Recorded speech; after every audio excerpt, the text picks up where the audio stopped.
嗨，大家好，我是龙哥。因为春节前刚去埃及玩了10多天回来，春节假期期间这个甲流后遗症一直也没恢复，所以精神状态不好，也没出去玩，就去北京龙潭湖庙会转了一圈。今天咱们一边逛逛北京的新春庙会，一边和大家聊聊中国大陆失业率和贫富差距的这个话题。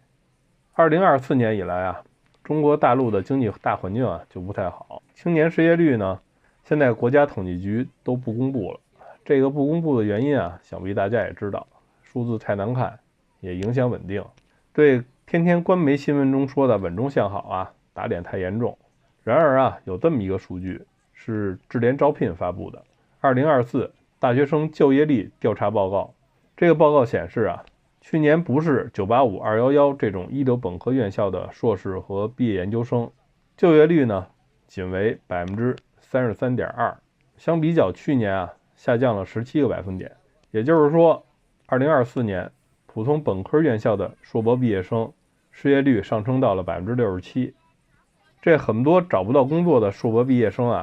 那就只能黄袍加身去干快递、跑外卖了。这种学历贬值的速度是非常恐怖的。我记得小时候那会儿是上世纪80、90年代吧，那会儿中国大陆的大学生毕业生是天之骄子，毕了业呢，国家管分配工作，很多大学生毕业后就直接进了工厂企业做办公室科员，成为国家干部了，进入公务员体制了。小时候我爸和我说那会儿日本大学生毕了业都得干体力活当工人，在当时我都是觉得不可思议的。但也有人跟我说这是一步到位，即使你现在找到了工作，到了35岁、40岁，职场上混不下去了，被辞退了，那还不是要出来跑滴滴送外卖。对于现在需要挣钱养家或者自我谋生的人来说似乎跑滴滴送外卖真成了职业的终点站。如果做一些蓝领工作，像空调维修工泥瓦工或者做防水、水暖工，现在在中国大陆这些技术工种其实挣的也不少，一个月干满了能挣2万元以上人民币。就咱们小时候玩的红白机、超级玛丽，那个红衣服的马里奥大叔就是一水暖工，就这个大叔的收入现在也能秒杀一大片了，这你没想到吧？但这些细分领域，你一个没有任何经验的大学生想入行，那也不是那么容易，因为你没有任何经验，除非有关系过硬的亲戚朋友肯带你入行，否则以中国人教会徒弟饿死师傅传统观念作祟是很难有老人愿意手把手的教给你的。技术呢，只能凭自己去领悟了，你得沉得下心，干个3、5年才能初见成效。但是现在国人心里都普遍浮躁，都整天想着一夜暴富，媒体上呢也是天天这么鼓噪的宣传。去年大陆官媒说了一句脱下孔乙己的长衫，结果呢在网上都被大伙喷上天了。那你说说，这失业率飙升加人口老龄化，出生率呢不断破新低，收入分配也不合理，消费不断降级，再加上房地产价格崩盘，这种种问题好像突然在2024年一下都爆发了，而贫富差距却不断的增大。就算是央行想搞大水漫灌，放水，这水也难以流到普通老百姓的钱包里。前一阵儿，中金公司出了一份比较有意思的数据，《中国财富报告2024》，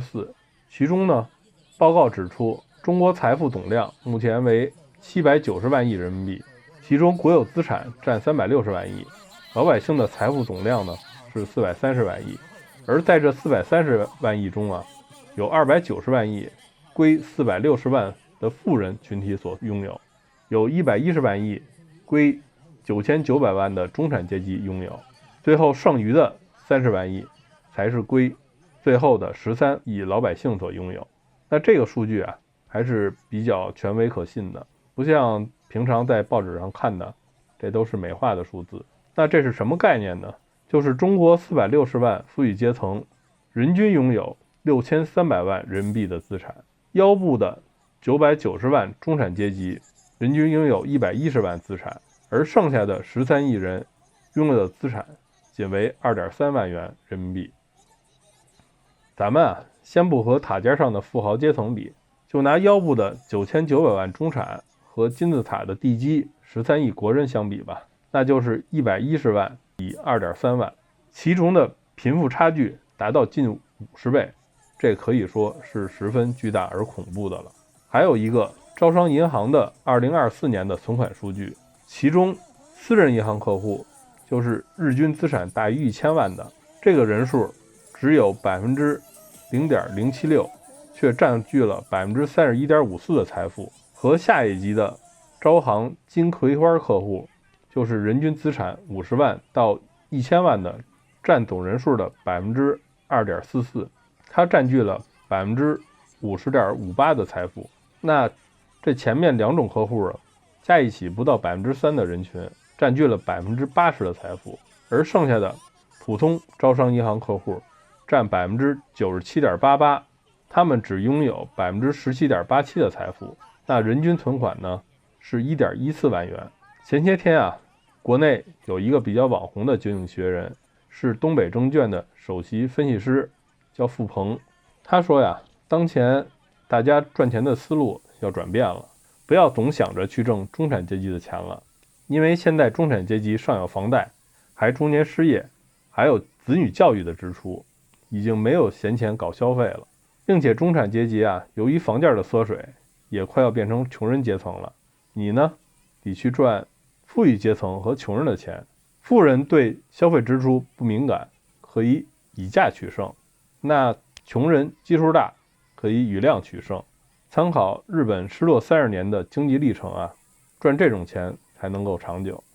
法国有一个古典的政治经济学家叫布阿吉尔贝尔，他说过呀，当硬币停止不断流通时呢，法国社会将深受其害。然而只有当它是一种收入，而且落在一般平民手中时啊，它才能不断的流通。就是说，在穷人的手中，一个法郎10天周转次数，从而促成的消费啊，比在富人手中3个月的还要多。就是说，当财富非常集中的时候啊，大部分的财富是不会流动的。虽然单个富人比单个穷人的消费啊要高出很多倍，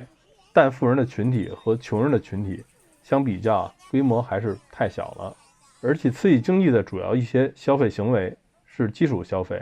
也就是最基础的衣食住行生活支出。在这方面啊，富人虽然比穷人花费多得多，但天花板呢也是显而易见的。至于穷人玩的一些高端消费啊，那对经济的刺激啊微乎其微。你同样1个亿给一个人去花，正常消费的话，1年肯定花不完。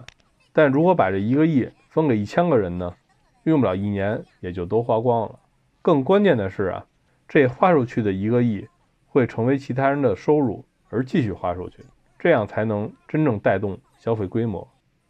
当前中国比较突出的问题就是啊，阶级矛盾突出，而贫富差距呢，是最能通过明显直观的比较数字去引发群体心态上的失衡。这个个体啊，因为矛盾激化而导致心态失衡，甚至呢会做出报复社会的行为。而这种事件的数量近年来啊大大增加，比如2024年年底的珠海事件，还有河南女法官被杀这种事儿。在最上层塔尖的人群啊，靠着已经完成积累的资本去收割中下阶层，那收入增长呢是最快的。中产阶级资产缩水，底层民众呢也就越来越穷。中国大陆阶级的固化呀也变得越来越严重。其实我现在最怀念的呢是2025年到2010年这段时期。那会儿啊，中国刚加入 WTO 时间不长，进入了经济发展的高速期。这段时期啊，其实你只要努力工作就能挣到钱，而且个人的职业发展前景啊也都不错，各行各业啊都有个奔头。按现在流行的话说呀，就是大家眼里都有光。但是现在啊，如果普通人没有背景、没有人脉，也没有运气加持的话，在这个存量博弈中啊，阶级跃迁的机会呢就会变得非常渺茫，从而导致不断的内卷、躺平、疟疾加重，这都呢已经成为了新常态了。那怎么破局呢？我的观点啊，就是先熬着，你只有活下去啊，才有机会，才有发现新商机的可能性。00后的年轻人啊，还有熬过这个经济周期的机会。不过像我们这些40多岁的中年人啊，还有即将40多岁的90后，就做好当时代炮灰的心理准备吧。好了，我是龙哥，今天呢先跟大家嘚到这儿，谢谢大家，下期再见，拜拜。